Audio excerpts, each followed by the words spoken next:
Sanibona, phinde nibingelele nje futhi namhlanje ngaleli thuba ngalo mzuzu ngaleli hora. Sibonge nje umdali wezulu nomhlaba, uNkulunkulu omuhle, uNkulunkulu oyingcwele, uNkulunkulu obabazekayo, uNkulunkulu othandekayo, uNkulunkulu ofanelekile udumo nokubonga nokubatshaza namandla nobungcwele nenkazimulo ngaso sonke isikhathi. Yena odalile amazulu nomhlaba, yena odalile konke uxolo, yena odalile thina singabantu, yena odalile zonke izinto, yena okwenzile konke ngobele bakhe.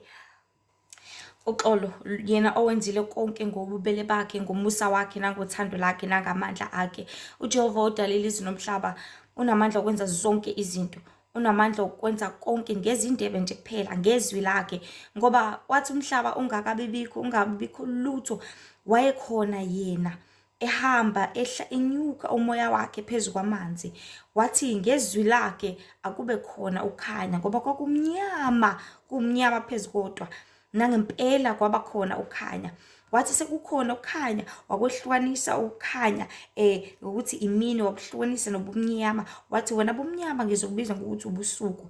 Ngezwi lakhe futhi kwaba khona umhlaba, ngoba kwakugcwele amanzi wodwa lapha emhlabeni. Kwaba khona umhlaba, wasethi wena mhlabathi owomileyo ngikubiza ukuthi umhlaba, wena amanzi ngikubiza ngokuthi ulwandle. Wakwehlukanisa konke, amanzi aphansi nawaphezulu, wakwehlukanisa konke, wadala izilwane, wadala izinto ezisemanzini, wadala ezingaphandle ezihamba emoyeni, wadala imikhomo, wadala izitshalo, wadala utshani, wadala izihlahla, wadala zonke izinto ezikhona, zonke izinto esizibonayo, zonke izinto ezenzakalayo lapha emhlabeni. Wasidalela umoya, wasidalela amafu. And futhi into engiyithanda kakhulu ngoNkulunkulu ukuthi yonke into ayidalile uyidale ngesizathu thizeni, because ayikho into engenaso isizathu lapha emhlabeni. Ngabe umoya unesizathu sokuthi ukwazi ukuthi uphephethe izingubo zome, ngabe ilanga nesizathu sokuthi lisikhanyisele sikwazi ukuthi sehle senyuka siphume singene senze zonke izinto esithanda ukuthi sizenze. Ngabe amafu adalile ukuthi aqoqe amanzi ebese kuyanetha imvula. Ngabe isnow, yonke into inesizathu sayo, yonke into inomsebenzi wayo ngaso sonke isikhathi. Ngabe izitshalo, ngabe imfuyo, ngabe kona konke, because yonke into igcina isidlala indima thizeni ngendlela efanele ukuthi idlale ngayo. Unfortunately isikhathi sesiphila kusona njengamanje akuseyona yonke into edlala indima yayo ngendlela ekumele ngabe idlala ngayo, kodwa zonke izinto sezenzeka isinoma kanjani, zonke izinto sezenzeka ngendlela engafaneleki nengathandeki, ikakhulukazi enkosini. Ngoba imizimba yethu kahle kahle, uma ngabe kanje sibonele nje esisobala, imizimba yethu ingamathempeli namadokodo kaNkulunkulu. uNkulunkulu amahlo wadala ngesizathu sokuthi abonelele yonke into kumele uyenze bese uyayenza. Izindlebe wazidalela ukuthi zikwazi ukuthi zizwe, zilalele izwi lakhe, zikwazi ukuthi zi-absorbe ebese uyenza lokhu osukuzwile. Izindebe angiphathi indaba yazo zidalelwe okuningi kakhulukazi ukufaka ukuze inyama inakekeleke, phinde futhi kube ukukhipha ngezindebe zakho ukuthi ukhulume, uhlabelele, udumise. Ngoba indlela enkulu yokumdumisa uNkulunkulu, simdumisa ngezindebe zethu ngokushumayela, simdumisa ngezindebe zethu ngokukhuluma ngaye, simdumisa ngezindebe zethu ngokucula, simdumisa ngezindebe zethu ngazo zonke izinto, ngokuyala abantu,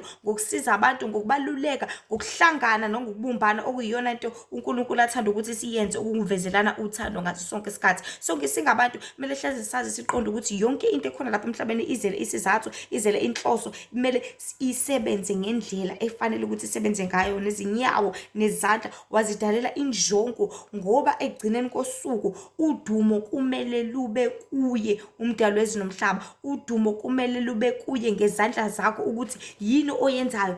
Ngabe uyabela yini abampofu? Ngabe unomhawu yini? Ngabe uyasiza yini? Ngabe wenza yonke into kumele ukuthi uyenze ngesikhathi esifanele yini? Izinyawo zakho zidalelwe usizo nazo, ukuthi ngabe uyagijima yini, ngoba uthe umdali wezulu nomhlaba nazibhekana nazo izinyawo ezinhle zoshumela izindaba ezinhle zombuso kaNkulunkulu. Lapha encwadini yabaseRoma naku Isaiah futhi ukhuluma indaba efanayo ukuthi izinyawo zinhle mokushumela izindaba zaNkulunkulu. So izinyawo zakho zingabe ezigijimela ebibini. Isho njalo incwadi yeZakha chapter 6, izinto ezi7 uNkulunkulu azinyenyayo, izinyawo ezigijimela ebubini ngaso sonke isikhathi.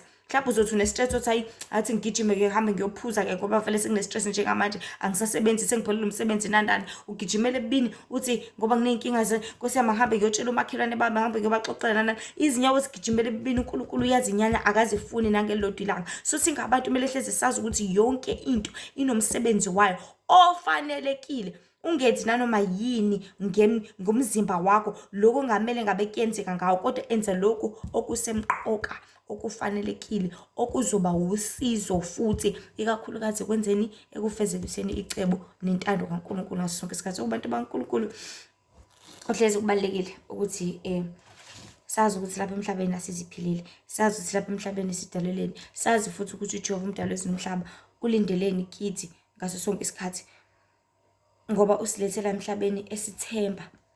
Yebo kona kuyiqiniso ukuthi sifika lapha emhlabeni senze nje umathanda, senze ngendlela yethu, ngoba lapha emhlabeni kahle kahle uNkulunkulu aditshala kakhulu enhliziyweni yami ukuthi sikwigame yempilo, sikumdlalo wempilo.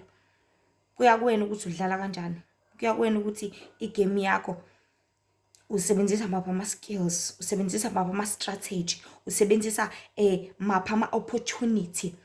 Fana negame ye-chess ukuthi usebenzisa liphi ithuba khona uzokwazi ukuthi ithi check. Wonke uhlobo lwegame olukhona lapha emhlabeni ludinga i-strategy, ludinga bathi critical thinking. Ucabange ngokujula, ucabange ngokuplot, ubuke le phambili ukuthi okay, mangabe ngidlala ngale ndlela noma ngithathe le move ngizofinyelela la nala nala. Okay, uma ngayithathi le move kuzokwenza ukuthi nokuthi, uma ngenza kanje kuzokwenzeka kanje, uma ngakwenzi lokhu kuzokwenza. That is what is happening empilweni esiphilayo. That is what is happening kulomhlaba.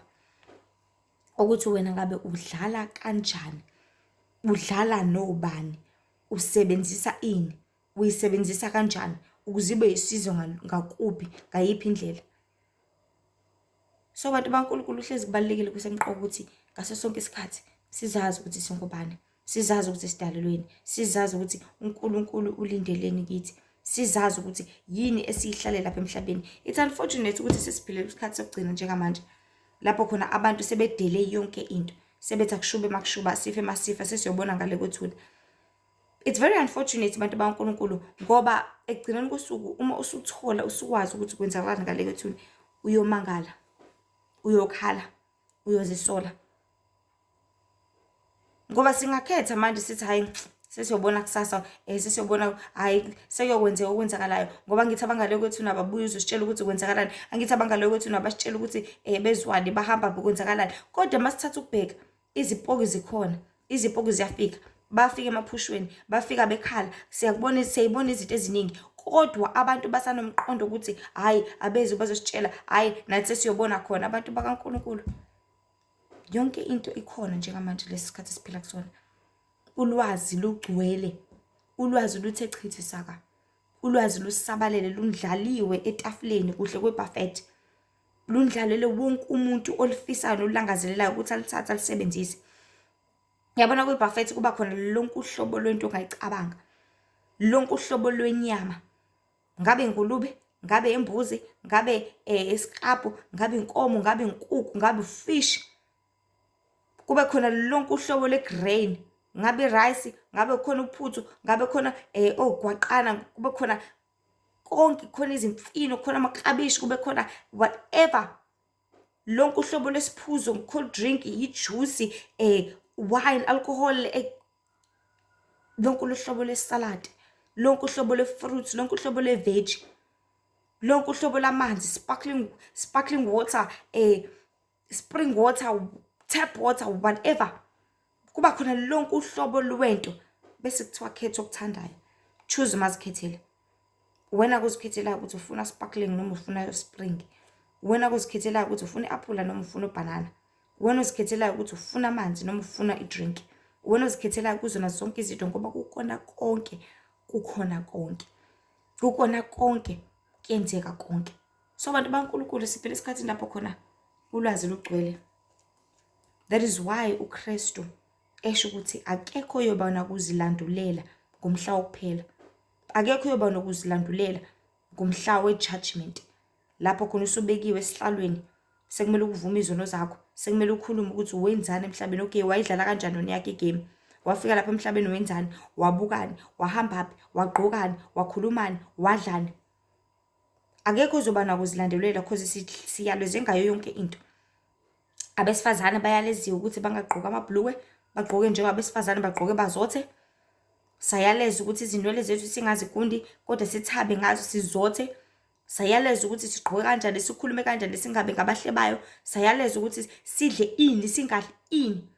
Akekho yoba nozilandulela, akekho, ngoba amaqiniso akhona ezweni laNkulunkulu. Alikho uhlobo lweqiniso olungekho lapha.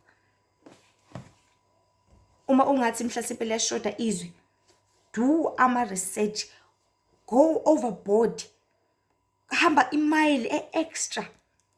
Yes, ezweni laNkulunkulu mhlasimpe zonke izinto ungangaziqonda ngendlela ababeke ngayo izithunywa zikaNkulunkulu, ngendlela ezazithunywe ngayo, ngoba wonke umuntu wembulelwa ingxenye.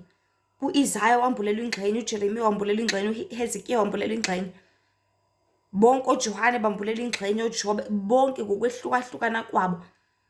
But if you want to find lonke iqiniso othanda ukulazi ngawe, ngempilo yakho, ngekusasa lakho, ngokuthi kuzokwenzakalani, nawe go an extra mile. Because la eBhayibhelini osho njalo nje mangacaphuna uBrother Enigma, washo njalo wathi la eBhayibhelini awukho Facebook, la awukho Instagram, awukho TikTok, but izinto esiphila nazo nje manje. So if uzuthola umuntu isithunywa sikaNkulunkulu mhlasimpe sokhuluma la ku YouTube noma ku Facebook noma kephi kwinkundla yokuxhumana, esokhuluma ngezinto ezikhona njengamanje, eziphathekayo njengamanje, leso sithunywa sikaNkulunkulu sigowe an extra mile, because iyona into eyenzakalayo njengamanje uNkulunkulu asiyaleza ngayo, asitshela ngayo, futhi efuna kube usizo kithi, because iyona mpilo esibhekene nayo njengamanje. Kumele simanuve around kulokhu okukhona okwenzakalayo ukuze kube usizo kithi namanje. If isizothi hayi ngoba eBhayibhelini akubhaliwe, shuthi ayikho leyo nto. Hayi abantu abafile eBhayibhelini asitshelwa lutho ngabo, shuthi khona isicebi noLazaro. Isicebi sesiyakhala manje Hides. Singacela niyotshela abasekhaya ukuthi abayiyeke leya mpilo leyana, ngoba sengiyazi mina ukuthi ukwenzakalani ngayo. So hayi, it's just a mystery. Hayi, vele uNkulunkulu wenza isibonelo, wenza isibonelo. Underline isibonelo, sometimes kuba isibonelo sente khona. Remember nasesikoleni makwenziwa ama-examples, kwenziwa example ngento ekhona, ngento existayo.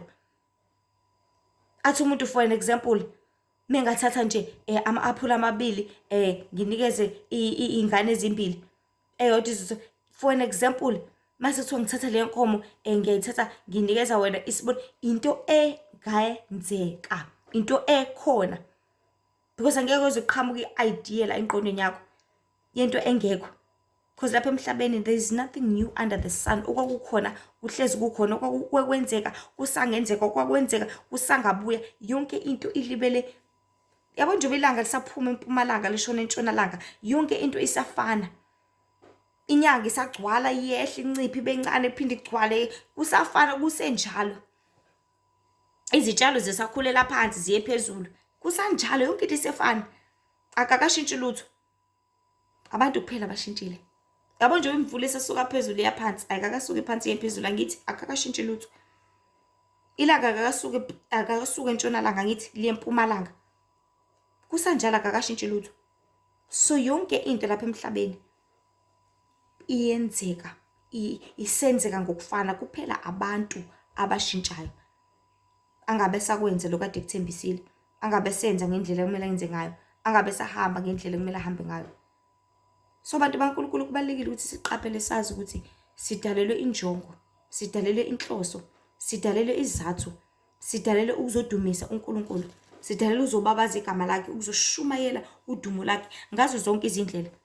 Oke wathi umunye umfowethu nje khona lapha ezinkundleni zokuxhumana, owe-actor kwisibaya, ngicatha ubizwa ngobani, ngomgadi, wathi yazisitha indlela esisebenzisa ngayo imedia, indlela esisebenzisa ngayo umabonakude, indlela esisebenzisa ngayo abantu, indlela esisebenzisa ngayo imculo, indlela esisebenzisa ngayo zonke lezi zinto, all these instruments, ukuzisabalalisa. Siyaphasa kakhulu. Imedia yesisabalalisa ubutabalo ubungqingili, njengamanje ingane zithi zino 4 years, uyibona ingane ukuthi hayi ethi nje mina ngifisa ngathi ngumfana ebiyintombazane. Uyayibona ithi hayi mina manje ngifuna nje isketi, mina nje ngifuna ukungithelela amabhuluku wodwa, mina nje makukuthi nokuthi, because kubuka lezi zinto lezi ko TV, ko Popeye, kubuka lezi zinto lezi kuma series ema-movie, bese abantu befuna uku-apply lokho. That is how isitha lesisabalalisa, sispreada yonke le moya lama spirits obungqingili, obutabane, spread ama spirits emijolo ebufebe okuphuza. Uke wathi umholo wami akwenzeki kuphele i-hour, futhi i-hour likhulu kakhulu. Mhlawumbe makudlala into ethandwa abantu ku-TV abayihlalelayo, mhlawumbe o-generation kanje zonke lezi zinto ozalo nani, akwenzeki ukuthi uma kwi-advert ingaveli i-advert yotshwala, because that is how kuspreadeka ispirit sokuphuza. Sespreadeka ey'nganeni, spreadeka kubadala, spreadeka kubona bonke abantu, so that abantu bezoholeleka kulokho bese begcina bekwenza, because that is what is important kubumnyama ukuthi abantu bafinyelele kona. Ikona okubalekile kubumnyama ukuthi abantu bakwenze. Ikona okubalekile kwisithi ukuthi abantu balahleke. Ikona okubalekile kwisithi ukuthi abantu bazibulale. Ikona okubalekile kwisithi ukuthi abantu bangalaleli uNkulunkulu, bangamthobeli, bangenzi intando yakhe. Ikona okubalekile kubumnyama ngaso sonke isikhathi. So sisebenzisile imedia le ethandwa abantu, the same technology ethandwa abantu abahlala kuyona, the same TVs abantu abawathandayo. Ufuna i-flat screen, ngifuna ibe sedongweni, ngifuna ibe sendaweni ukuthi ngifuna ibe sekamereni lami, ngifuna Showmax, ngibuka efonini, tablet yami ngibuka yonke into, zonke izinto. The same media isize sisebenzisile ukuzithuthukisa, ukuzisabalalisa, ukwenza yonke into ethanda ukuthi sikhona zokwazi, because ke la emhlabeni kuyasetshenzwa abantu baNkulunkulu, kuliwa nama-souls lawa athanda uNkulunkulu, alangazela uNkulunkulu, kuliwa nawo. Kugcwele abathakathi, kugcwele izinyanga, kugcwele izangoma, kugcwele ama-satanists, kugcwele amadimoni, kugcwele lonke uhlobo ama-wizard, lonke uhlobo ama-mermaid. Konke kuzofuna the very same souls, and kuyasabalala, kugcwele. uSathane usebenzisa le media, nathi asisebenzise. Uzathi amakholwa awayisebenzise nawo media, amakholwa awasebenza, amakholwa awabumbane, amakholwa nawo asebenzise all the instruments uNkulunkulu asibusise ngawo, siwasebenzise nathi ukusabalalisa nokuphakamisa nokudumisa uJehova. The very same phone onayo isabalalise, nisebenzise nawo ukuthi udumise uNkulunkulu. The very same TikTok osebenzisayo uhlala kuona ubusuku nemini, what are you doing? Usabalalisa yini, udumisa bani? Because ngale nkathi mhlawumbe usulukile, usunconya, usumuhle, usabalalisa lesa spirit lesa lezazinwele, khona nomunye ezokubona usumuhle bese naye yahalela, bese naye yakwenza. Yebo, wonke umuntu uyakwenza nanani. Usuphekile, uphekele ukudla okumnandi, wakufaka leso ipayi sakho, kwaze kamnandi, ufakeni.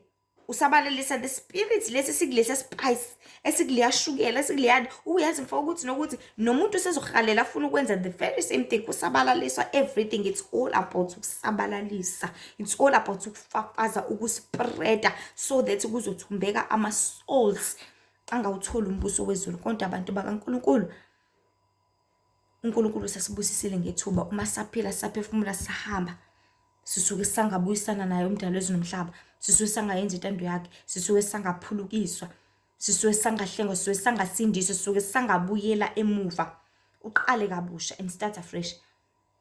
Because ukuvuka kwakhe ekuseni, ukuvuka uzilungise, ukuvuka uzithuntuthe, ukuvuka wenze kangcono kunangalela langa, kunakuthangi, kunayizolo, ukuvuka kwenze kahle ngendlela ezobosizo kuwe, ngendlela ezothandeka kuwe, ngendlela ezofezekisa icebo laNkulunkulu nako konke okuzele lapha emhlabeni.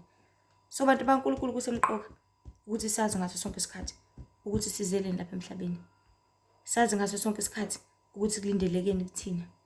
Sazi ngaso sonke isikhathi ukuthi uJehova umdali wezulu nomhlaba usithembile, futhi ulindele ukuthi axola, ulindele ukuthi konke akulethayo akutshala kithi bese siyakusabalalisa ukuze kuzosindiswa abaningi, kuphulukiswa abaningi. Njengabantu baNkulunkulu sihleli nenqwaba yabezizwe, sihleli nenqwaba yezitha zikaNkulunkulu, sihleli nenqwaba yabanyanya nabazonda imiyalo nemithetho kaNkulunkulu. But kukona konke lokho kunjalo, uNkulunkulu usanikeza ithuba. Njengamanje sekushunyela ivangeli lokuthi bantu baNkulunkulu, ngenani emshadweni, ngenani emkhumbini, ngenani emkhumbini, uyangena noma ungeni. Seshunyela ivangeli, wakhiwa umkhumbi, uKristu ulungisile ekhaya ezulwini, izithunya zakhe, yonke into already prepared. But manje into esihlalele ukwenziwa ukuthi abantu abangene. Njengamanje sekumenywa wonke umuntu, ngoba uNkulunkulu bazamile abantwana bakhe, wazizama izisebenzi zakhe, wabazama abazalwana ukuzama kwaba inhlangazimuka nomoya. Njengamanje ivangeli seshunyayela kuona wonke umuntu ukuthi ngenani emshadweni, sekubiza wonke umuntu ukuthi ngenani nimenyiwe. Simenyiwe namhlanje ukuya kuyena. Avumelani abantwana ukuya kuyena. Haleluya, mukhulu umusa kaJesu. Simenyiwe namhlanje ukuya kuyena. Asemenyiwe abantu bakaNkulunkulu ukungena emshadweni wobuntu. Kodwa siyazi sonke ukuthi akuzongena nanoma ubani. Siyazi sonke futhi ukuthi kune criteria yokungena. Siyazi sonke futhi ukuthi udinga isikhiye sokuthi ungene. Siyazi sonke futhi ukuthi udinga ugunya lokuthi ungene. Udinga indlela yokuthi ungene. Udinga isenzo esifanelekile ukuthi ukwazi ukutholakala ufanelekile ukuthi ungene. Udinga ingubo emhlophe eyizenzo zokulunga. Udinga umbethe ilinene elimhlophe eliyizenzo zokulunga elicwelekileyo. Udinga ingubo emhlophe eqwa, ungabi nasono, ungabi nasici. Impela isono sikhandeka nsuku zonke, kodwa futhi impela isono siyavunywa nsuku zonke. Impela ukuphenduka okwamihla namalanga. Impela ukubuyela enkosini okwazi zonke izinsuku, okuwona wonke amathuba ongaba nawo ongabusiswa ngawo lapha emhlabeni. So siphila singabantu, kumele sazi abantu bakaNkulunkulu ukuthi sibusisiwe kakhulu ngethuba elikhulu elingqayizi vele lokuthi sikwazi ukuthi sibuyisane noNkulunkulu, ukuthi sikwazi ukuthi senze intando kaNkulunkulu. Ngoba abantu bakaNkulunkulu into emele sihlezi sikhumbuzana yona ukuthi konke esikwenzayo sizenzela thina. Ukuhamba kwethu sizihambela thina. Okwenzayo uzenzela wena, ongakwenzi futhi uzenzela wena. Okukhulumayo uzikhulumela wena, ongakukhulumi futhi uzenzela wena. Inkinga isekuthenini nanoma ukwazi okulungile ungakwenzi kwakho kuyisono futhi nalokho. Uyazi ukuthi kumele ushumayele ngongashumayeli kwakho kuyisono lokho. Uyazi ukuthi kumele umtshele iqiniso leya muntu ngongamtsheli lona kuyisono kwakona lokho. So ungathi hayibo mina ngenzanga lutho, mina ngikaze ngibulale umuntu, mina ngikaze ngenze lutho. Ikuphi okuhle okwenzayo? Ikuphi okufanelekile okwenzayo ukutshengisa ukuthi all right wenza kahle? Tholakala ungenzi lutho angithi. So bantu bakaNkulunkulu kubalekile ukuthi simqoke ukuthi sazi ngaso sonke isikhathi ukuthi wonke amathuba esibusise ngawo lapha emhlabeni, amathuba okwenza intando kaNkulunkulu, amathuba okuphakamisa nokudumisa uNkulunkulu, amathuba okuphakamisa nokubabaza igama lakhe, amathuba okuphakamisa nokwenza njalo okuzoba usizo kithi, because sizakhela thina izindlu zakephi zangale kwethuna. Ngokukhuluma kwakho uzakhela wena indlu yakho, ngokungakhuluma wakho futhi uyayidiliza wena indlu yakho. Uwena ozovuza, uwena obhalayo encwadini yakho, because kunencwadi yakho ebhaliwe ngawe negama lakho nje ngaphezulu, ngaphandle. Ibhuku lakho negama lakho nje nesibongo sakho. Ila kubhala khona ke bathi book of records. Uvukile namhlanje wakhuluma ukuthi uvukile namhlanje wenzani, wageza, uvukile namhlanje wahambapi, uvukile namhlanje wenza ukuthi okay ulalile namhlanje, all right akenza ngalutho whole day, okay namhlanje uhambe wabona abangani bakhe bafika bahleba, all right namhlanje ufike waphuza, ufike wenza ukuthi all right zonke lezi zono zakhe wangazivuma, okay wenza ukuthi okay lo muntu siyazama ukumkhuza akakhuzeki, siyazama ukumsiza akasizeki, siyazama umbuyisela endleleni akabuseki, noma yaleza ukuthi at least akasile, noma one day akakwenzi lokho, noma etshelwa ngezwi laNkulunkulu ukuthi akenza ukuthi akakwenzi lokho, okay akaza ngisho ukuzama, okay akacela usizo nakwabanye, okay sithi sifaka noma ivideo la ku YouTube noma ku TikTok kwakhe khona ezokwazi ukuthi abuyisele kumqondo, abuyisele ingqondo, bese yakwazi ukuthi enze into akakwenzi lokho. Kuyabhala yonke into and izobuya ngelinye ilanga. Nendlela esitreat ngayo imvelo uyachama nanoma ikephi, and kuningi esikwenza uronke abantu bakaNkulunkulu. Kuningi ukuhlephula izihlahla kanjalo ukwenza kuningi abantu bakaNkulunkulu ungafanelekile ukube sikwenzayo ngaphambi kwaNkulunkulu, ngaphambi kwemvelo yakhe. Asihloniphi, asihloniphani, asisizani. Sekuyikhathi yokugcina njengamanje abantu sebezithanda bona sebengabadukisi, wonke umuntu sengumdukisi. Even abafundisi bangabadukisi uqobo labo, abaprofethi bangabadukisi uqobo labo. Konke sekume ngendlela engafanelekile, engathandeki. So umbuzo uthi bantu baNkulunkulu senzani ngethuba esabusiswe ngalo, ngesikhathi esisanikezwe sona? Siyamfuna yini uJehova esanokutholakala? Siyambiza yini esaseduzane? Asho njalo incwadi Isaya ukuthi mfuneni uJehova, Isaya 55:6. Mfuneni uJehova esenokutholwa, nimbize esaseduzane. Okubuhlungu bantu baNkulunkulu ukuthi mase kufika ukufa kusuke sekuphelile dudu. Manje ngikuthanda futhi ngoKristu ukuthi kulezi sikhathi uyashumayela even nakubantu abangale kwethuna, but still abalifuni ivangeli kunjalo. Ashumayele kwabaphilayo, still abalifuni ivangeli kunjalo. Ashumayele ezibhedlela, still abalifuni ivangeli kunjalo, bezibona ukuthi sebesebhedeni okufa. Ashumayele ngisho emgcwabeni, usubona ukuthi okay omunye ufile, kushunyayezwa wena ukuze nawe ungafeli esonweni, still awufuni ivangeli khona kunjalo.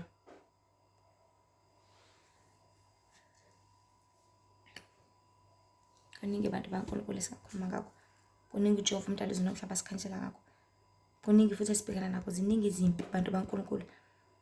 Siyaboshwa, kuboshwa ukuthi amavidiyo angasabalali, kuboshwa ukuthi i-internet ingasebenzi, kuboshwa zonke izinto lezi. Kwenzela ukuthi nje icebo laNkulunkulu lingafezeki, ngoba ubonakala ukhuthele, ubonakala usebenza, ubonakala uyenza intando kaNkulunkulu, uyenza lento okumele uyenze. Kodwa ngoNkulunkulu uqaqa wonke amafindo, ngoNkulunkulu uqaqa zonke izibopho, ngoNkulunkulu uqaqa konke, bese sihambe ebukhoneni bakhe, sisibekelwe nguye, sisindise ngaso sonke isikhathi. So bantu baNkulunkulu kuhlezi kumnandi ukukhuluma uNkulunkulu, kuhlezi kubalekile kusemqoka ukuthi sikhumbuzane izindaba ezinkulu ezimnandi zombuso wezulu. Zithi bantu phendukani, ngoba umbuso wezulu ususondele. Nihlengwe nisindise nibhabhadise, ngoba ukuphela kwezinto zonke sekufikile, nokufa kuseduzane kakhulu. Lokhu ungafika kuqala bese kuphuca wena ithuba lokuthi ukwazi ukuthi usindiswe, ithuba lokuthi ukwazi ukuthi wazane noNkosi, ithuba lokuthi ukwazi ukuthi uphenduke. Sicela nje ngalesi sikhathi ngalethuba sikwisihloko sethu esithi ngokuthi yebo kulowo mcabango singena kanjalo isono, ngokuthi yebo kulowo mcabango singena kanjalo isono.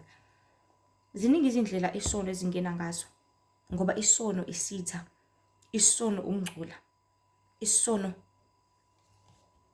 ukweqa umthetho. Nanku umthetho sewubekile uJehova, athi ungawaphuzi amanzi asempompini. Ebese kuyafika izwi endlebeni yakho, noma kufike umcabango othi inkinga mangawaphuza asempompini, awasemfuleni angcolile nje, awasemfuleni angcoliswa zinkomo nje, awasemfuleni balahla amanabukeni nje, awasemfuleni balahla izinto zabo zangaphansi abesifazane nje, awasemfuleni ukuthi nokuthi. Yabo ngale nkathi uthi yebo kulowo mcabango uthi ishiya ngampela awasemfuleni naye ngeke, yazi ngampela awasemfuleni naye ngeke. Usuqedile, sesingenile isona. Sifike nje sakhuluma nje sathi hayibo kanjani inkinga nje lokhu ngeke kuze kube right, ngeke kuze kusize nabo nje lo nakho kuzoba usizo. Kodwa usutsheliwe because umthetho uba into eyodwa, kusho nje just one thing, ungakwenzi ukuthi cha, awulibele ushendezela noma ushona lena cha, uthi ungakwenzi ukuthi. Ebese isono eceleni sithi inkinga mungakwenzi kuzokwenzeka ukuthi sikusabisa. Njengalesa sono esangena keneneze endlebeni zikaKhayini, sasilenga semnyango, ebese unxanela, ngoba unxanela uba kithi bantu baNkulunkulu. Kuba kithi kanjani? Kuba kithi ngokubona abanye abantu ukuthi badla kamnandi laphayana, unxanele. Wagqoka kahle lo dadewethu, unxanele. Wazi wamuhle, yaza yinhle imoto yakhe, unxanele. Ile kude, iphunga la makhelwane lile kude, but unxanela kwakho kukulo, but unamandla okubusa ukuthi noma nganuka kamnandi kangakanani. Inyama engulube phela le abayidla, angidli mina ingulube. noma kabuka kukuhle kangakanani nanku uyawadla uyawathela ama-chips akhe. Angiwadli mina ama-chips awukuthi. Noma ngakubukeke ilokhu njani imoto yakhe Nkosi yami yazi yayinhle. Anginayo mina i-license. Ukunxanela yonke into kuwe but unamandla ukuthi uyibuse into. Because kuyenzeka uwe ngeso ukuthi into ubonile. Ngale nkathi usubonile bese uyakhandleka, bese uyakhangeka, bese uyayilangazelela. Uxolo, bekade ngisasho ukuthi ngale nkathi isono usilalela, uyilalela leyo idea, ulalela leyo muzwa, singena kanjalo, ulalela leyo mcabango. Ngoba abantu baNkulunkulu into ekumele siyazi siqonde ukuthi awuzicabangeli nje ngokwakho, but you are led by umoya thizeni, ispirit thizeni, whether esokhanya, whether esobumnyama. Ngoba yonke into ingumoya, yonke into ingumoya, everything lapha emhlabeni iyispirit. That is why ukwazi ukuthi if mhlasimpe kade udla something, let's say ade udla ama-chips thizeni, mangabe kanje sibonele lapha ade udla ama-Lays. The fact that ane-spirit phakathi, ngoba yonke into igcotshwa nge-spirit noma into ifakwa i-spirit thizeni. The fact that ane-spirit iyona lento eyenza ukuthi mekade uwadla uthi usuwabekile mhlawumbe uthi ngizobe ngikwadla bese uyakhumbula ukuthi yazi kombe nginama-Lays ami, yazi ngihalela ama-Lays ami, ilesa spirit lesi siyakulanda, siyakubiza futhi ukuthi come eat me. Woza uzongidla, woza futhi uzongigcwalisa, woza futhi uzongondla, woza futhi uzongifila up, woza futhi uzongi-eda, ungi-ede ngifuna ukudla.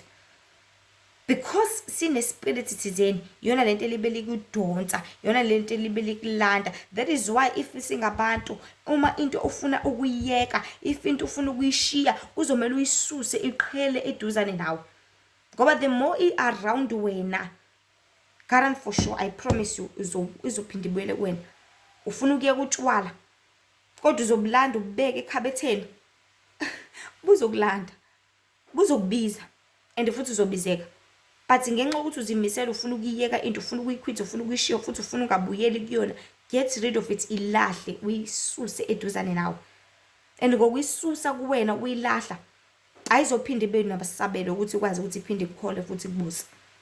But futhi if uholeleka ngokuthanda kwakho, ngokubona kwakho, sengawena-ke futhi uphinde uholeleke ukugijima uhambe uyolanda ethaveni. Kodwa if umuntu ufuna ukuyishiya, ungayi la ikhona khona, ngoba mhlawumbe awunawo amandla ukuthi umelane nayo. Ufuna ukubushiya utshwala, uyaphi pho la budayiswa khona, uyaphi futhi la uzobubona khona. Ufuna ungasawadla amafutha, uwathengelani pho wabekela uthi hayi cha, uma ungenawo amandla into ungakwazi ukuyimela, isuse eduzane nawe, khona ngeke izokwazi ukuthi kubuze. Because zonke izinto ziyakhangana, ziyalandana, ziyabizana, because zinani, zine-spirit, zinani, zinomoya. And umoya uyakhuluma abantu baNkulunkulu. Moya khuluma, moya khuluma, uyakhuluma. Iwona lo usukhuluma unkenenezela izindlebeni zakho. Because imizimba yethu ingamadokodo, ingamagumbi, injengendlu, izindonga. Ezindongeni noma ngaphakathi kuhlala okuthiza, ngithi kuhlala umuntu, wena lo spirit. That is why uNkulunkulu ehlezi ecacisa kakhulu ebeka le ndaba ukuthi fana nomuzi womuntu. Let's say like kukwacele lapha yana kukaMbonambi noma kwamakhelwane kukaMbonambi. Uma kungasuka abantu bakacele la, basuke bathuthe bahambe bese kuthatha kwabaMbonambi bazohlala la kacele, la kuzobizwa ukuthi kwabani, sekukaMbonambi ngithi, ngoba kusuke ocele labade bengaphakathi bahamba. So umuntu ongaphakathi uqobo lwakho, ubani igama lakho, unoluthando lungaphakathi, not slow, not imzimba, not isandla, not idokodo, but unoluthando lungaphakathi. Uma kuthi uyafa unoluthando, kuzobe kufelo lenyama, inyama yakho unoluthando, but uzoqhubeka aphile yena spiritually. That is why emzimbeni unoluthando ukwazi ukuthi ngene imimoya eminingi. Bese kube ngazi ukuthi unoluthando, uthanda ukuthi kanti unoluthando ungaphakathi, hlasimpe unoluthando kade wathunjwa, sengena omunye umoya sengazi ukuthi uyena. So abantu baNkulunkulu imizimba yethu ingadokodo imimoya eminingi esidinga ukuthi siyibuse, ngoba le mimoya ingcolile. Ukungcola kulanda isono, isono siphethe sayo singokufa qha. So ngokuthi yebo kulowo mcabango singena kanjalo isono, Yonke into ekhona lapha emhlabeni ingumoya, konke futhi kuhlalele ukushumayela ivangeli thizeni. Izisebenzi zobumnyama zishumayela ivangeli lokufa, zishumayela ivangeli lombuso wesihogo. Bathi sithunyezwe uNkulunkulu zishumayela ivangeli lokuphila, zishumayela ivangeli lombuso wezulu. So yonke into iyashumayela lapha emhlabeni, ishumayela ivangeli thizeni. So qaphela, ngoba iqiniso laNkulunkulu lisamile, iqiniso laNkulunkulu lisenjalo, iqiniso laNkulunkulu aliguquki alishintshi. Ngabe wena ushumayela liphi ivangeli? Ngabe wena uthatha liphi? Ngabe usebenzisa liphi? Ngoba laNkulunkulu iqiniso limile, inyelelo 10 injalo. Ungabe nabanye uNkulunkulu ngaphandle kwami. Uyazi na ukuthi uma ngabe uthembele odokotela, abanye uNkulunkulu labo? Uyazi ukuthi uma ngabe uthembele izinyanga, abanye uNkulunkulu labo? Uyazi ukuthi uma ngabe uthemba into ephathekayo kunokuthi ubize uJehova, umbikele zonke izinkinga zakho, ubeke kuye wonke lo mkhuhlane, ubeke kuye lonke lelo khanda, ubeke kuye wonke lezo zinto, ubeke kuye wonke leso sifo, uyena uqaqa amafindo. Bathi wena uthembele okunye, abanye uNkulunkulu labo usuphulile umthetho oqala. Athi ungazenzeli izithombe ezibaziweyo, wenza njani? Ungazikhuthameli, ungazikhonzi, wenza njani? Wenza amaphathi. Nkosi yami siyamhalelisela, Nkosi yami. Nkosi yami useneminyaka yokuthi, waze wakhula. Yonke lento usuphulile umyalelo kaNkulunkulu because wenza amaphathi wena, usuyazikhonza, usuyazikhothamela, usuwenza intando yakho.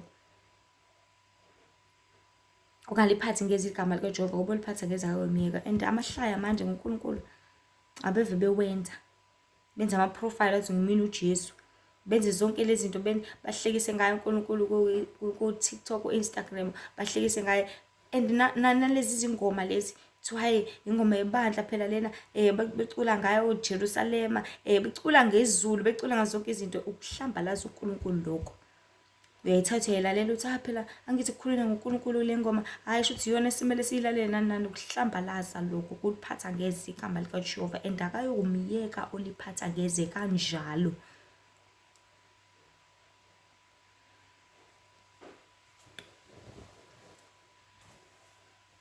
Athi hlonipha ihlononywa kuzinsuku zakho zandezweni. Akusahlonipha njengamanje. Uyagibela etekisini, na ingane Nkosi yami na 4 years, ayisukumi ngisho ukusukuma. Ithi nje umlomo wami ngothi ngobe ngithi unakele. Umuntu omdala nempunga basahlonipha abantu manje. Uthi sathi umzali ikhokhile. Ngikhokhele nje u37 rand.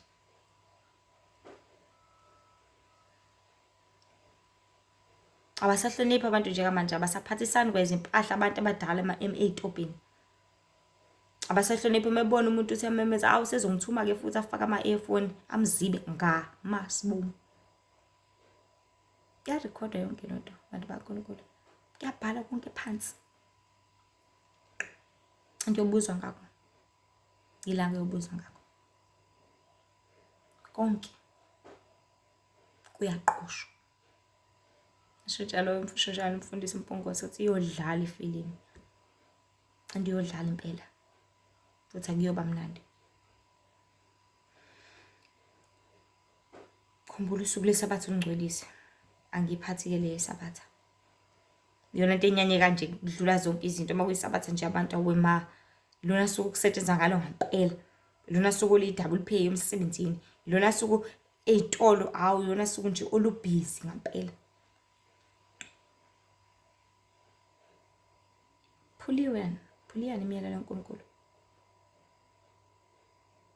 Izono bantu baNkulunkulu zingena kancane kodwa yizo lezi ingena kancane. Ngosuku lenkosi ubhizi. Ngosuku lenkosi ubukana noma yini engcolile, ulalela noma yini. Yizo lezi ngosuku lenkosi ubhizi uyahleba. Khuluma amanga. Yizo lezi ingena kancane. Ziyangcolisa. Ungaphingi.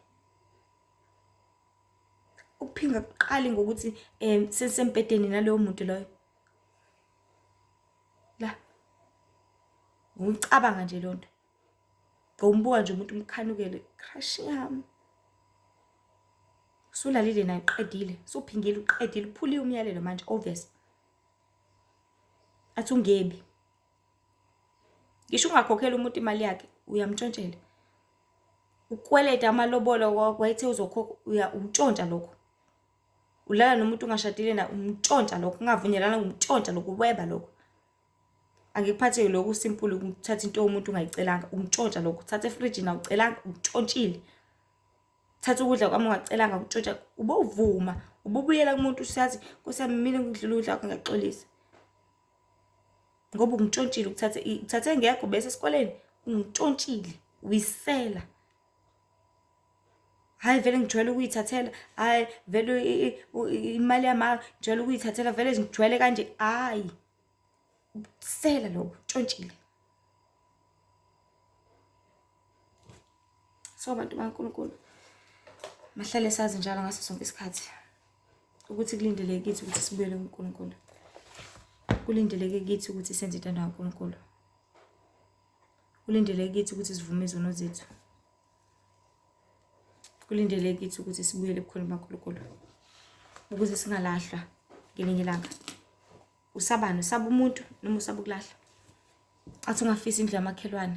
Konke ukufisa ubona kawo, kuwukuthi nokuthi bese uyenza. Suphulile, phula imiyalelo. It's very easy. Ngoba isona lihlezi lapha ngasemnyango. Ncanela kwakho kokuso kodwa namandla okusibusa. Ungafakaza amanga. Uthi hayi vele nje, vele ukuthi nokuthi kanti akasayenzanga le nto. Yazi Nkosi yami akayenzanga.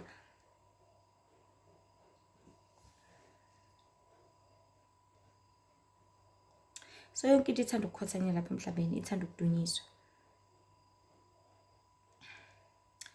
Imimoya egcwele siphila kanye nayo iyakuthanda ukukhonzwa, iyathanda ukudunyiswa ngoba izenza uNkulunkulu kanti inguNkulunkuluwana kuphela. Abangelutho futhi, abamagwala futhi, abathuthumelayo, abazamayo nje kuphela, ababusekayo futhi. Kumele sazi bantu baNkulunkulu ukuthi isikhathi esiningi imicabango yethu kungengoba nje kuyimicabango kuphela, kepha kuhamba nomoya osuke uzama ukuthi ukhangise okuthize khona uzothatha ukusebenzise wena noma uwenze ebese ukhazimelisa isono thizeni. Kufana noma nihleba ningabantu. Abakuyibuza ukuthi kwenzeka kanjani ubuye wonke umqondo ukhumbule zonke izinto ezenzekile. Uze uthi uze wathi hayibo nakho kunye, yazi waphinde wathi shuthi ngempela kuukuthi zibuza ukuthi yini leli bele ithi uthe isho nalokhu ilo moya lo ufuna usiqhubeke nihlebe, qhubeke nihlebe. Sengezwe futhi yazi kuthiwa uthwele. Yabona nje benemoto yazi nengane yabona. Naloku kuyabuya. Imoya ila around ibhizi yanikhulumisa, ibhizi yayibusela, ibhizi ila around ibhizi yanenza ukuthi niqhubeke nalesi sono khona nizokugcolisa imizimba yenu ukuze manifa ngelinye ilanga ningakuyeni ekhaya ezulwini. Imicabango iyafika abantu baNkulunkulu kodwa futhi iyadlula. Ukudinga wena ukuthi unga-entertain le wrong ehlezi ifika, but entertain right ezoba usizo. Hlale wazi ukuthi singabantu sinqoba ngeqiniso nje kuphela. Sinqoba ngoyebo nangoqhabo esho njalo uKristu. Izwi kaNkulunkulu malibe yisenzo, libe application ngaso sonke isikhathi. Wazi ukuthi nginqoba ngokuthi ngithi yebo kulo mqondo lo ukuthi okay, yazi angizame ngale ndlela, angisize ngale ndlela. Makufika umqondo ukuthi hayibo khuluma ngomuntu wenze uthi cha, akakwenzanga lokho, ayikho le nto. Yonke imicabango emibi, ingqondo ezimbi kusese kumoya ongcolile loyo, ungawu-entertain. Ngoba the more entertain uzohlala, uzojwayela, uzowuthanda, uzowulangazelela, uzosebenzisa njalo kanti uzingcolisa njalo futhi ke okuzokwenza ukuthi ulahle ngelinye ilanga.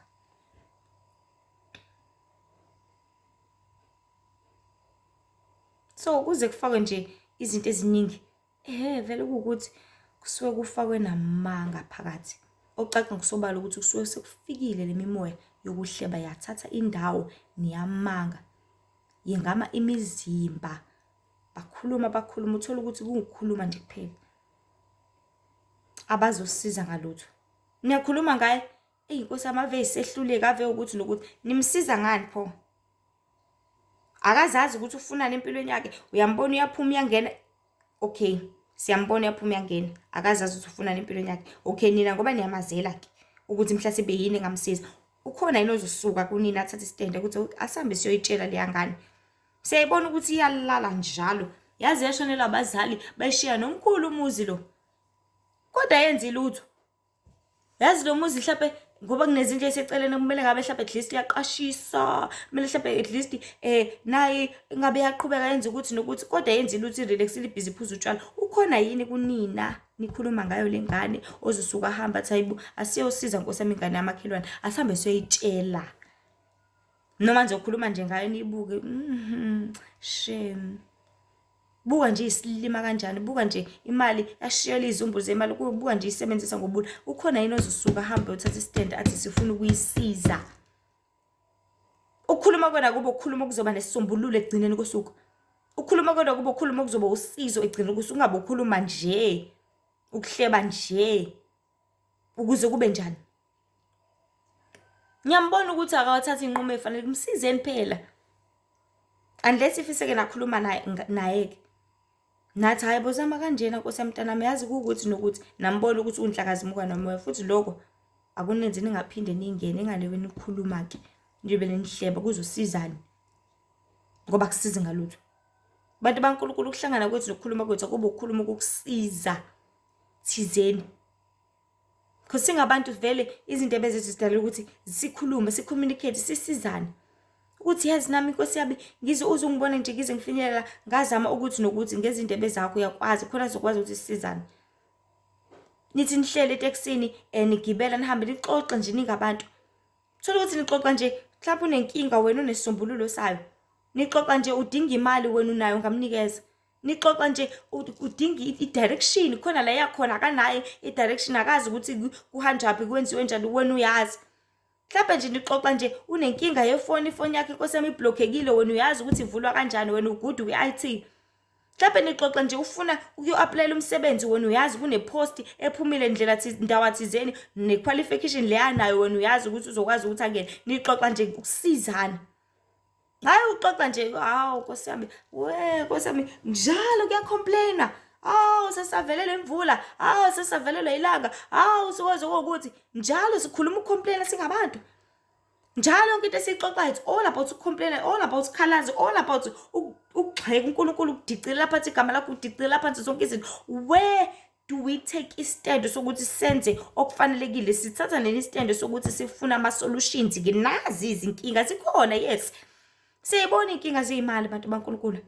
Siyibona inkinga zendlala, siyibona izinkinga zabantwana. Siyibona inkinga zezimpi ezikhona ezigcwele lapha emhlabeni. Siyibona inkinga zempi zakomoya, siyibona inkinga zongakhola. But where do we take a stand sokuthi sikhulume ngezinto ezobosizo bese futhi siya apply sikwenze konke lokho? Ubugwala shothi. Because uthola ukuthi abantu bazokhuluma yazi badlala ngathi nje ukukhulumeni ikhansela nani ubani uzothatha istand ukuthi siyomtshela. Kumele ilale ngakuyena into kumele azi. Kumele asitshele kahle ukuthi 1 2 3 ukuthi nokuthi kumele siyomtshela. Ubani uzothatha leso stand? Ubani uzothatha lelo gunya? Ubani uzothatha le authority? Ubani uzothatha leso step? Usikwenza nini lokho?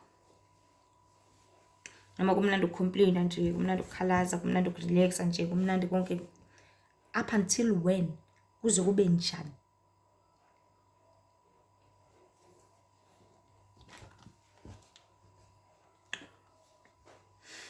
Kusobala ngempela abantu baNkulunkulu ukuthi amanga ayisona. And isono lesi silibele sintenene ezindlebeni zakho. Sinkene zisu singcolisa. So ngokuthi yebo kulowo mcabango ila singena khona isono. Because yonke into ifuna ukuthi uvume, ifuna ukuthi ngiyavuma, ngiyakhothama. Khona izokwazi ukuthi kubuse kahle. Ngoba konke akwenzi singavumanga. Akuzingeneli kudinga access okuvuma kwakho. Ukuthi nangelinye ilanga masungale kwethuna. Noma usuthi hayi imoya ukuthi izothi Sakufosa? Sakuphoqa? Cha. Wavuma wena. Wena wazivumela. Kuye kwenziwe njani emshadweni? So uyabuza umthetho angithi ukuthi uyamthatha yini bese uyazivumela wena. Sigcwele ihlwele, begcwele ufakazi, begcwele bonke. Bethi yebo sasikhona wavuma. Benza njani uma benza imigidi le amadlozi nanani? Usuke ezovuma idlozi angithi bonke abantu basuke bekhona bezozwa ukuthi uyalivuma ngempela ukuthi okuthi ngelinye ilanga wena wavuma phambi kwabantu. Yonke into idinga ukuthi ngisho umuntu othulayo, ngisho umuntu ohleze omcabango, ngengaphakathi lakho uyakhuluma uyayiqeda indaba. Ngengaphakathi lakho uyavuma uyaqeda ukwenza konke. So masazi abantu baNkulunkulu ukuthi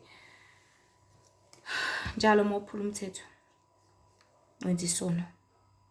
Futhi lapho wenza isono udumisa uSathana. Ngoba zonke izono zingezakhe noma singasincane kangakanani. Yikho uJakobe eyibeka indaba ngokuthi ngokuphula owodwa umthetho ufana noyiphule yonke. Ngoba zonke izono ziyafana ngoba zimema umoya ongcolile uhlale kuwe bese ungabe usaba ngcwele. Ngoba uKristu ufuna ubungcwele, ufuna ungabe nasici. But ngiphule wodwa nje uthi hayi ngithe nje utshuthu uswidi omncane. Usangantshontsha nongaphezulu kwaswidi. Usangantshontsha nongaphezulu because sokwenzela usivulele intuba. So ngaleyo ndlela uma into izofika emqondweni wakho ufike lamagama ukuthi yazi ngempela ilapho kuyisono singasemnyango sesingena ke ukuthi ukunxanela kwaso kukuwe ebese ungasibusi wena bese siyangena ke ngokungena kwaso bese kuba lula ukuthi usenze. Kufana nokuthi uthi uzilile ucabange ukudla ebese kufika umqondo ukuthi yazi ngempela ngizozila ngeviki elizayo yazi angizile next week. Uma nje uteketisa lo moya noma phecelezwa entertainer ngokusheshsha nje amandla akulo moya because yonke into umoya ene-energy namandla ayangena kuwe ebese kuba lula ukuthi ukwenze ngoba lo moya uvele ukusinde ngendlela eyisimanga bese kuyazenzakalela ubone sekwenzekile usuyisola ukuthi wenzeni sekudlulile. Ingasekho into ongayenza ngaphandle kokuphenduka ucela intethelelo kuNkulunkulu ngokuba akumnandi ukuhluleka, akumnandi ungaphumeleli. Kepha ukuze uphumelele kumele uphokophele, kumele uzibisele, kumele udele ukuningi, kumele uqaphele, kumele uthi yebo kweqiniso, uthi qhabo emangeni nasenkohlisweni ukuze uzofinyelela ezingeni nasempumelelweni obekele yona ngokusebenza kwakho kanye nokuthembeka kwakho. So wathi baNkulunkulu uhlezi emqoka ukuthi singavumelana noma umuphi umcabango ofika ngalesi sikhathi. Athi umuntu ngidla into engihalela ngalesi sikhathi. Ukuhalela kuyisithelo senyama. Ulangeza isithelo senyama leso. Ithi halela ukuthi azingihashukela ukuthi isithelo senyama. And yonke into eyisithelo senyama inesono phakathi. Ngoba ungahalela kanti usuhalela ongekona, ongekho right akuzokulimaza. So ngaleyo ndlela nangaleli thuba nangalomzuzu nangalomnyalezo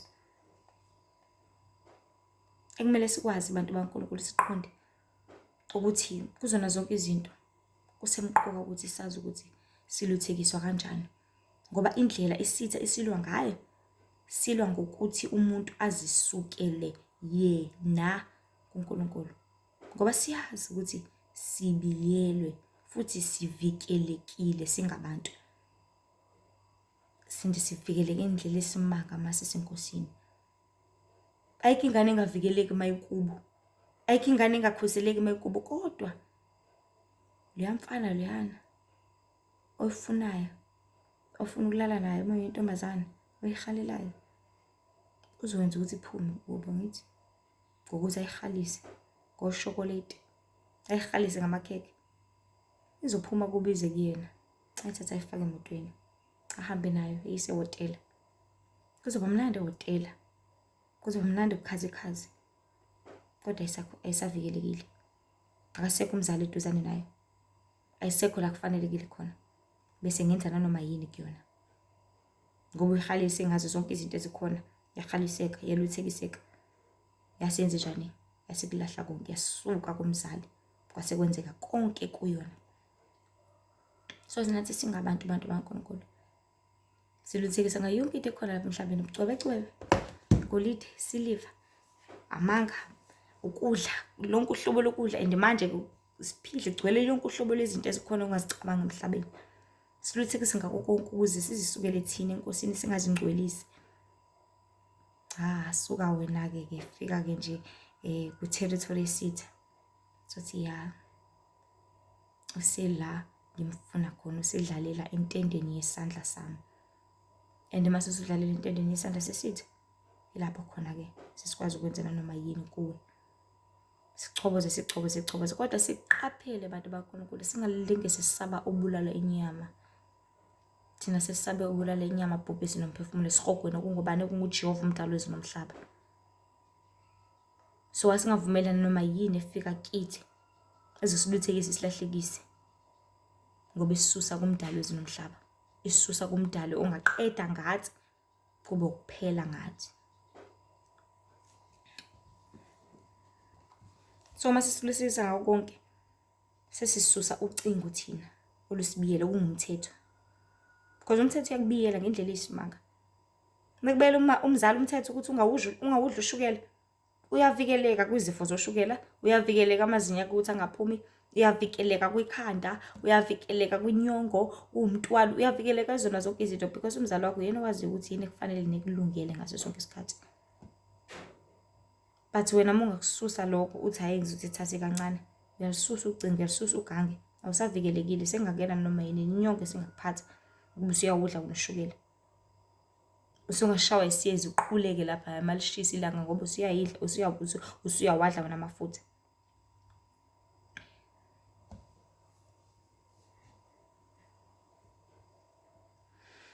So uma sisuka enkosini siyasusa ucingo losibiyelayo, bonke ububi nobumnyama buyazenzela busibuse businqobe singazeleli. Kepha ngalo myalezo uJehova umdali wezulu nomhlaba, ubaba wethu ohlala ekhaya ezulwini, athande siqonde ukuthi isono sihlezi singasemnyango abantu baNkulunkulu, silapha ngaphandle, sinamandla thina sila ngaphakathi okusibusa. Ngoba uma singaphandle, yazi njani, vala umnyango, vala amawindi, vala amabhehlekathi, vala yonke into, uzivalele ngaphandle. Yes, uzosizwa silibele sikhuluma, kodwa uma uvalile sogcina sikhathela sihamba. Fana nabantu othathu uyangqongqoza, makuvaliwe, vala amawindi, vala amakhethini. Ngisho engangqongqoza, ngisho kuthiwa uyazi ukuthi nikhona ngaphakathi, uzongqongqoza zakhathala zahambe. Lawa wathola ukuthi bayaphuza sebefuna ukuvala manje esitolo, uyomemeza, mebavala nje uzozakhathala zahambe. Nesono sikanjalo, nesitha sikanjalo, nemoya kanjalo. Ifu libe livalela ngaphandle, ngisho ngalibe linkeneneze, libe lihlebe, libe likhulume, libe lizame, libe lenze ukuthi izihambe. Because yonke into ifika idlule. Ukufikela ukuthi yazi ngihalela ukuthi mase kudlula 30 minutes ungayithola ngalonto, suyikhohliwe awusenandaba futhi nayo. Yonke into abantu baNkulunkulu iyafika idlule. Sokunxanela kukithi athi sinamandla okubusa. Uthi sithi chabo, angikudingi lokho. Uphinde uthi chabo, angikudingi lokho. Ngaleyo ndlela uzokwazi ukuthi usisindise wena. So masihlala njalo sizondlikezela uNkulunkulu eliqiniso. Hlala njalo wena uzifaka into ezokusiza ekuthenini ya naliqiniso. Hlezi njalo uzikhumbuza ngeqiniso lizokukhulula, ngoba iqiniso linguNkulunkulu. Iqiniso lesikhulula. Sibangcwelise ngeqiniso, John 17:17. Bangcwelise ngeqiniso izwi lakho liqiniso. Bese John 8:32. Uthi iqiniso niyakulazi, iqiniso lakho nikhulula. Endilona kuphela isikhululayo, ngoba uNkulunkulu usikhululayo ngeqiniso lakhe. Amanga agcwele emhlabeni, inkohliso igcwele ngendlela zonke, ngoba kubusa isitha esingamanga, esingumhlebi, esinguyise wamanga neqile. But ngeqiniso likaNkulunkulu siyakwazi sikhululeke kona konke ngokuligcina nangokulenza ngaso sonke isikhathi. So mahlale njalo sizondla izwi likaNkulunkulu liqiniso ukuze sizohlala njalo sikhumbula okuthandekayo, okuzondekayo enkosini ukuze sizoqaphela ekumele sikwenze nekungamele sikwenze ngaso sonke isikhathi. So okusemqoka abantu baNkulunkulu njalo nakumyalezo nezindaba ezinkulu ezimnandi ezinhle uJehova umenzi wezulu nomhlaba athanda sifinyelele njalo kuzo noma kubantwana bakhe izindaba zokuthi bantu phendukani ngoba umbuso wezulu usondele. Nihlengwe, nisindiswe, nibhabhadiswe. Awuphela izinto zonke sekufikile. Umyalezo omkhulu nje uKristu ngithumile wona ukuthi angitshela abantu ukuthi ababhabhadiswe.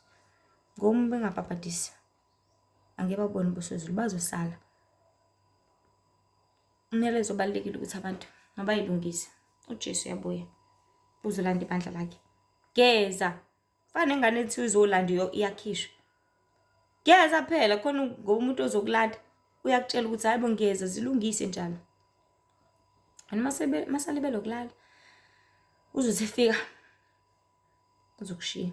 Masalibele okudlala uzothi efika uzokushiya. Masalibele zonke izinto eziningi ezahlukahlukene. Masalibele izona ungakwenzi lokho kumele ukuthi ukwenze ukuzilungisa uzosala.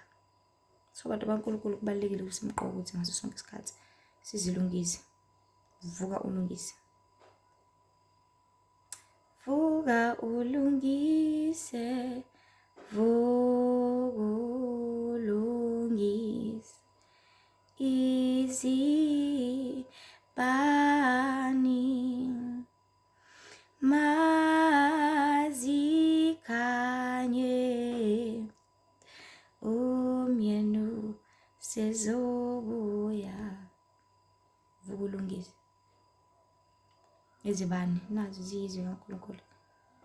Izibani yizwi lenkosi. Zilungise wena. Ngoba umyeni uyabuya uzolanda ibandla lakhe. Maye kuwe zumekile. Sakhalela sithi maye kuwe. So bantu baNkulunkulu phendukana ngoba umbuso wezulu usondele. Nihlengwe nisindise nibhabhadise ungene emanzini emfuleni ocwile ahambayo. Ubhabhadise kuzona zonke izono zakho. Ubhabhadise ukona konke ukufa neziqalekiso zithwele. Uthola ukuphulukisa nokusindisa nokuphilisa. So masibuyele enkosini. Ithi usulingekile washayeka ubuyele enkosini uphenduke. Ngokuba usangamfumana ukuphila okuphakade uma usaphila. Uma evuma enhlizweni yakhe ukuthi uJesu, because umuntu evuma enhlizweni yakhe ukuthi uJesu uyinkosi nomsindisi, edela konke ukubo komhlaba, ashiye isono enze intando kaNkulunkulu, uzokuthola ukuphila okuphakade. Nkosi nje binani. Ngibusise kakhulu imqondisi. Nilahle isono, nilahle ububi. Ngokuthi yebo kulo mcabango yilapho singena khona isono. Kodwa bona iziqhabo kulo mcabango khona singene isono kodwa usubalekele. Masithethe khona konke okubi. Sifuna ukudla, senze intando yakhe, simfune setholakala simbezisa seduzane. Nkosi nje binani ngibusise ukubona konke. Nisindise nisibekele nihambele. Ngelihle igama lenkosi uJesu. Manje zephakade. Amen. Hlale nazi ukuthi uNkulunkulu uyasizonda isono. uNkulunkulu uyabuthanda ubungcwele. Sicela nje ndlulise nabanye bakwazi ukuthi bathole umyalezo nokuphulukisa. Ezinye izinkundla zokuxhumana zikhona uTikTok, uLihle Themba, uFacebook, uLihle Themba Mzobe, uInstagram, uLihle Themba Wend with IE Mzobe. Nkosi nje benani ngibusise kakhulu ngelihle lengcwele lifanelekile libabazekayo. Igama lenkosi uJesu manje kuze kuphakade. Amen.